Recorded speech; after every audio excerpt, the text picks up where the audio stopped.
Hello, this is Ken from Advanced Online Strategies, and today we're going to talk about sitemaps. There's a couple type of sitemaps, and people always ask, should I have an HTML sitemap or an XML sitemap? Well, the correct answer should be both, and the reason is you have an XML sitemap to feed Google, so that Google can see what pages you have in your website.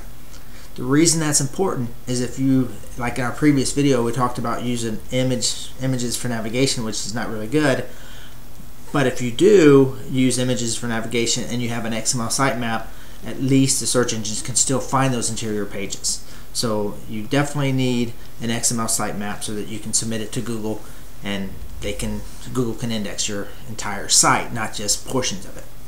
Another reason to have that is if your site isn't well connected, if you have a lot of posts or a lot of pages and they're not necessarily all linked to from the home page, you really need a place where Google can find out what you have on the site. I mean, it's pretty important. It's extremely important.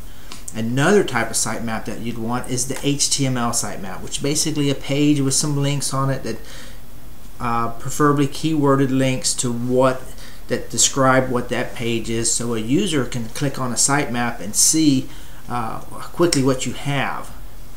I mean, it makes it simple, because sometimes, whether people don't like to believe it or not, but maybe your website's not as user friendly as you think it is. Maybe you're familiar with your business or your industry and you assume everybody else is, and you're familiar with your website and you assume everybody else is familiar with it too.